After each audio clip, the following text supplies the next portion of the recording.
माजी पोलीस अधिकारी मीरा बोरणकरांच्या लेखणीनं अजित पवारांवर पुन्हा एकदा संशयाची सुई फिरू लागली। कारण पुण्यातल्या जमीन प्रकरणात अजित पवारांनी बिल्डरला जमीन देण्यासाठी दबाव आणल्याचा सनसनाटी आरोप बोरणकरांनी केलाय। हे नेमकं जमीन प्रकरण काय होतं यावर अजित पवार गटानं काय स्पष्टीकरण दिलंय, तसेच त्यावेळी त्यामध्ये तथ्य काय होती याचा आढावा घेणारा हा खास रिपोर्ट पाहूया।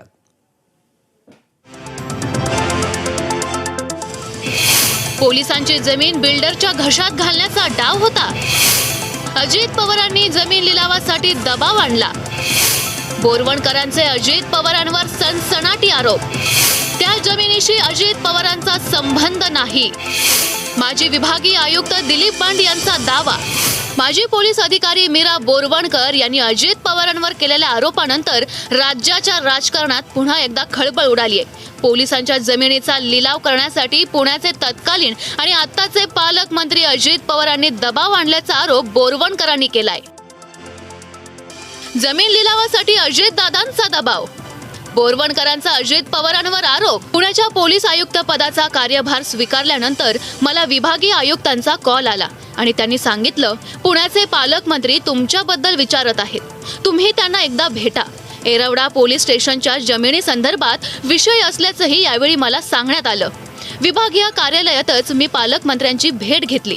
पालकमंत्र्यांकडे येरवडा पोलीस स्टेशनचा नकाशा होता। त्यांनी मला सांगितलं की ह्या जमिनीचा लिलाव झालेला आहे। जास्त बोली लावणाऱ्यांसोबत मी जमीन हस्तांतरणाची प्रक्रिया पार पाडली।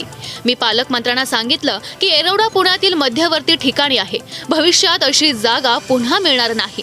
मी आत्ताच आयुक्त पदाचा कार्यभार स्वीकारला आहे। असं असताना सरकारी जमीन खासगी व्यक्तीला दिल्यास माझ्याकडे चुकीच्या नजरेनं बघितलं जाईल। पण त्या मंत्र्याने माझं काहीही ऐकलं नाही आणि जमीन हस्तांतरणाची प्रक्रिया पूर्ण करण्याचा आग्रह धरला। पुण्यातील पोलिसांच्या जागेचा लिलाव पालकमंत्र्यांनी केला। जमीन हस्तांतर करण्याची प्रक्रिया पूर्ण करण्यासंदर्भात मला त्यावेळच्या पालकमंत्र्यांनी सांगितलं, पण मी नकार दिल्यानंतर त्यांनी जागेचा नकाशा काचेच्या टेबलावर भिरकवला। आणि नंतर आम्ही काम सुरू करायला गेलो, पण ताबा मिळाला नव्हता। दरम्यान काय झालं, डॉक्टर सत्यपाल सिंग यांची बदली झाली, मॅडम आले बोरवणकर। ते आल्यानंतर मग त्यांच्याशी सहमती नव्हती, तेव्हा मी पोलीसची जागा वर्ग करण्यास माझी हरकत आहे, करणार नाही। मी त्यांना समजून सांगितलं, मॅडम चांगलं राहील, आपले 495 क्वार्टर्स होऊन जातील, ऑफिसर्सला तुमचे क्वार्टर्स होऊन जातील आणि अनपेक्षितपणे त्या माणसाला गरज असल्यामुळे त्यांनी खूप जास्त रेट दिलेले आहे। पण त्यांना काही ते पटत नव्हतं। त्याच्यानंतर मग मला मी दादा पालकमंत्री होते, अजित दादा, ज्या प्रकरणाची तसा दादाचा काही संबंध नव्हता। हा प्रस्ताव पूर्ण होम डिपार्टमेंटकडे आलेला। तर बंडाच्या या दाव्यावर पुन्हा बोरवणकरांनीही उत्तर दिलंय। तसेच ते आपल्या अजित पवारांवरील आरोपांवरही ठाम आहेत। जमीन लिलावासाठी अजित दादांचा दबाव। दिलीप बंडांना बोरवणकरांचं उत्तर। दिलीप बंड यांनी सांगितलं की एका बिल्डरकडून प्रस्ताव आला होता। त्यांच्याकडे आधीच येरवडा पोलीस स्टेशनच्या आसपासची जमीन होती। त्यांना मध्ये येणारी पोलीस विभागाची जमीन हवी होती। त्यामुळे त्यांनी येरवडा पोलीस ठाण्याचे स्थलांतर करण्याची सूचना केली आणि आश्वासन दिलं होतं की ते दुसऱ्या ठिकाणी बांधतील। पण यामुळे बिल्डरचं हित सर्वतोपरी होतं हे स्पष्ट होत नाही। लिलाव आणि प्रस्तावित देवाणघेवाण पोलीस कल्याणासाठी होती असं भासवून आपण कोणाला मूर्ख बनवत आहोत। खुद्द तत्कालीन विभागीय आयुक्तांनी कबूल केलं असताना मला आणखी काही सांगण्याची गरज आहे का? मी दिलीप बंड यांच्याबद्दल कोणतीही वैयक्तिक टिप्पणी करू इच्छित नाही।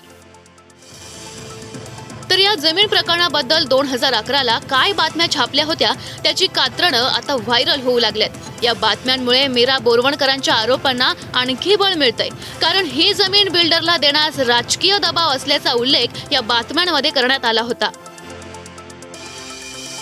जमिनीबद्दल काय बातम्या छापल्या होत्या?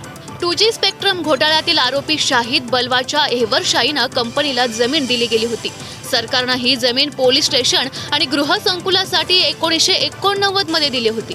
ही जागा इतर कोणत्याही कामासाठी वापरता येणार नाही अशी अट होती। विभागीय आयुक्त दिलीप बंड यांनी 2010 मध्ये एव्हरशाईनं कंपनीसोबत करार केला। करारात तिथून जवळच्या जागेत एव्हरशाईनं कंपनी, पोलीस स्टेशन आणि गृहसंकुल बांधून देण्याचं ठरलं। सरकारच्या या कराराला बोरवणकरांनी तीव्र विरोध केला। याबाबत अधिकारी आणि तत्कालीन गृहमंत्री RR पाटील यांच्या सोबत बैठकही झाली। करार रद्द करण्याबाबत या बैठकीत अधिकाऱ्यांची चर्चा। बैठकीत पोलीस अधिकारी वजीर शेख यांनी कंपनीची मालमत्ता ईडीने जप्त केल्याचं निदर्शनास आणलं। पोलिसांच्या या विरोधाच्या भूमिकेनंतर कंपनीनं हायकोर्टात धाव घेतली. या जागेवर 6 आठवड्यात निर्णय घ्यावा, अन्यथा निर्णय वैध समजला जाईल अशा कोर्टाच्या सूचना होत्या. यावेळी पोलीस आयुक्तांना शांत राहण्याच्या सूचना वरून आल्या होत्या. सरकारी वकिलांनी पोलिसांची बाजू मांडण्यात टाळाटाळ केली होती. त्यामुळे जमीन कंपनीच्या घशात जाण्याची परिस्थिती निर्माण झाली होती. मात्र दबाव असतानाही बोरवणकरांनी पोलीस अधिकारी शेख यांच्या मदतीने हा मुद्दा लावून धरला. अखेर बलवाच्या कंपनी सोबतचा करार रद्द झाल्याचं गृह खात्यानं जाहीर केलं. आता त्यावेळच्या या बातम्या पाहिल्यास ही जमीन बिल्डरच्या घशात जात होती. मात्र पोलिसांच्या विरोधामुळे हा करार रद्द झाल्याचं स्पष्ट होतंय. आणि बोरवणकरांनी आपल्या पुस्तकातून थेट त्यावेळचे पालकमंत्री अजित पवारांकडेच आरोपांची सुई फिरवली आहे. तर दुसरीकडे नेहमीप्रमाणे अजित पवारांनी हे आरोप फेटाळून लावलेत. अजित पवारांवर आधीही सिंचन घोटाळा आणि इतर आरोप झाले आहेत. मात्र त्या आरोपांचं पुढं काहीच झालं नाही. मात्र आता अजित पवारांच्या मुख्यमंत्री पदाच्या चर्चा आणि बोरवणकरांचे हे आरोप यांनी मात्र मजबूत टायमिंग साधलंय. आरोपांमध्ये तर दूध का दूध पाणी का पाणी होणार. 75,000 कोटींच्या सिंचन घोटाळ्याचं पाणी जसं मुरलं तेच याही आरोपाचं होणार, हे पाहणं महत्त्वाचं ठरणार आहे. Bureau report, news state, Maharashtra. तर इतर वेळी एखादा आरोप झाला की थेट राजीनाम्यावर पोहोचणारे विरोधक सध्या कुठे? अजित पवारांवर कुणी आक्रमक होत नाही. हा अजित पवारांचा धाक म्हणावा की विरोधकांची झाकली मूठ 1.25 लाखाची हे धोरण म्हणावं, अशीच काहीशी वक्तव्य सध्या विरोधी पक्षाकडून येत आहेत. तर त्याला सत्ताधारी कसं काउंटर करत आहेत पाहूयात या खास रिपोर्टच्या माध्यमातून.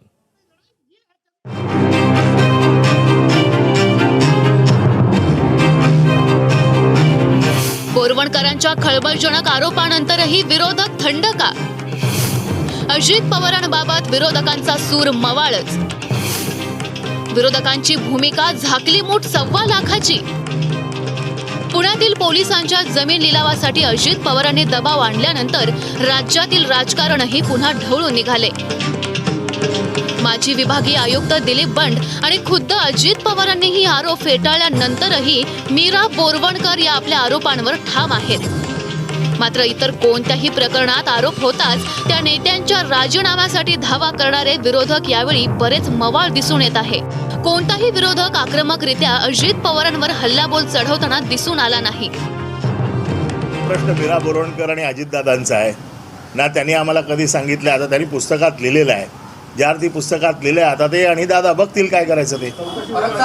तिने दादा म्हटलेलं आहे, तिने कोणाचं नाव नाही लिहिलेलं आहे.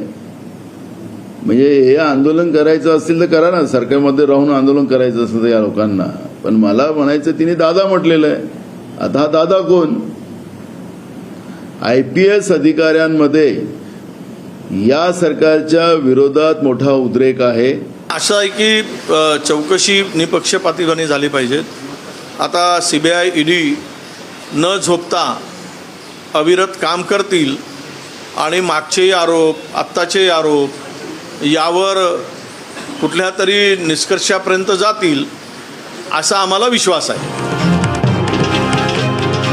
तर मीरा बोरवणकरांनाच या प्रकरणाची सर्व माहिती असू शकते अशी सूचक प्रतिक्रिया मंत्री दीपक केसरकरांनी दिली आहे. तर सरकारमधील इतर मंत्रीही या प्रकरणावर अत्यंत सावध भूमिका घेत आहेत. कारण पोलिसांची जमीन कुठली आहे हे सुद्धा रेव्हेन्यू डिपार्टमेंटला दाखवून द्यायला लागतं, त्या ठिकाणी पोलीस डिपार्टमेंटला. आणि ज्या वेळेला कुठलीही जमीन ट्रान्सफर करायची असेल तर ते रेव्हेन्यू डिपार्टमेंटच करू शकतं. ते करणं आवश्यक आहे की नाही, ती परिस्थिती काय होती याच्या संदर्भातला खुलासा हा आपण दादांच्याकडे, तर दादा तुम्हाला वस्तुस्थिती सांगू शकतील. वस्तुस्थिती माहिती नसताना एखादी गोष्ट सांगायची. आता माझ्याकडे समजा एखादी ह्यांचं ट्रेनिंग सेंटर बांधायचं होतं पोलिसांसाठी, तर मी दुसऱ्या डिपार्टमेंटची म्हणजे स्किल डेव्हलपमेंट डिपार्टमेंटची जागा घेतली आणि ती पोलीस खात्याला दिली. हे त्या परिस्थितीमध्ये तिथं काय काय परिस्थिती असते हे मी आजच सांगू शकत नाही. रोहितजी पवारांनी जी न्यायालयीन चौकशी सांगितलेली आहे ही अजितदादांची सांगितलेली आहे की बोरवणकरांची सांगितलेली आहे? त्याच्यामुळे मला असं वाटतं की अजितदादांचं प्रशासनातलं काम, अजितदादांचा प्रशासनातला आवाका हे महाराष्ट्राच्या जनतेला आणि आम्हाला सगळ्यांनाच अलायन्समध्ये असलेल्या सगळ्याच लोकांना माहिती असल्यामुळं मला असं वाटतं की या कुठच्याही आरोपामध्ये तथ्य नाही. विकासात्मक काम करत असताना आपल्या सगळ्यांना, इव्हन पत्रकारांना देखील माहिती आहे की महाराष्ट्र राज्याचे उपमुख्यमंत्री अजितदादा हे टोकाला जाऊन विकासाची कामं करत असतात आणि म्हणून मला असं वाटतं की त्यांच्यावर आरोप होणं हे काही योग्य आहे असं मला वाटत नाही. आणि आरोप जर करायचा होता तर तो पुराव्यानिशी सिद्ध करायला पाहिजे होता. तर अजित पवारांचे पुतणे रोहित पवार यांनी मात्र या प्रकरणात अजित पवारांची चौकशी व्हावी अशी थेट मागणी केली आहे. तर दुसरीकडे वळसे पाटलांनी मात्र अजित पवार असं काही करणार नाही असं म्हटलंय. आता तुम्हाला काय वाटतं, मी कितीही मागणी केली तर चौकशी होणार आहे काय? ती जागा तिथे आहे. तुम्ही पत्रकारांना मी सांगतो, ती जागा तिथे आहे जी मीरा बोरवणकरांनी लिहिलेली आहे. इमारत तिथे आहे. 7/12 तुम्हाला मिळेल, त्याचा फेरफार तुम्हाला मिळेल. तुम्ही पत्रकारिता करा आणि महाराष्ट्राला द्या ना एक नवीन.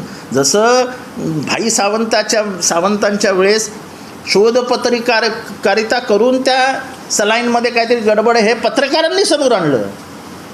मीरा बोरवणकरांचं ते जे पुस्तक आहे ते पुस्तक काय मी वाचलेलं नाही किंवा माझ्यासमोर पाहिलेलं सुद्धा नाही.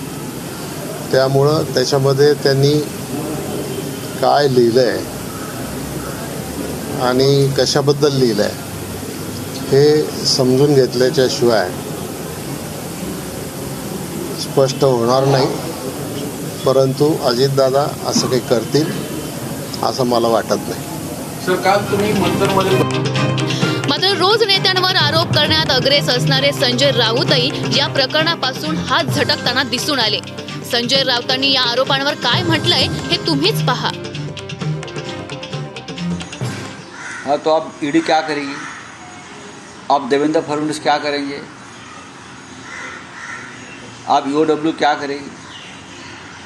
ये सवाल जो है आप हमसे पूछ रहे हो, आप सरकार से पूछिए, बीजेपी नेताओं से पूछिए कि किस व्यक्ति को आपने अपने साथ बिठाया है. चाहे एकनाथ शिंदे हो और उनके 40 अली बाबा और 40 चोर हो उनके, या अजित पवार और उनके 40 चोर हो. आप किसकी मदद से महाराष्ट्र में सरकार बनाई है? एक सीनियर पुलिस ऑफिसर ये बयान दे रही है कि किस तरह से सरकारी ज़मीन ये लोग हड़पना चाहते थे. मीरा बोरवणकरांनी ज्या काळाचा आधार घेत अजित पवारांवर आरोप केले आहेत त्या काळात राज्यात अर्थात काँग्रेस राष्ट्रवादीच्या आघाडीचं राज्य होतं. त्यामुळे अजित पवारांवर बोलणं काँग्रेस टाळतंय का असा सवालही उपस्थित होतोय. भाजपमधल्या एका मोठ्या गटाचा अजित पवारांना थेट विरोध असल्यानं अजित पवार भविष्यात काही वेगळा निर्णय घेऊन घर वापसी करू शकतील का या आशेनेही विरोधकांचे हे सूर मवाळ झालेत का अशा ही चर्चा आता रंगू लागल्या आहेत. तर दुसरीकडे शिंदे अपात्र ठरणार आणि अजित पवार मुख्यमंत्री होणार अशा चर्चा रंगल्या असताना आत्ताच अजित पवारांवर हे आरोप पडद्यामागून अजित पवारांची कोंडी करणारे ठरणार का हेही पाहणं महत्त्वाचं ठरणार आहे. Bureau report, news state, Maharashtra.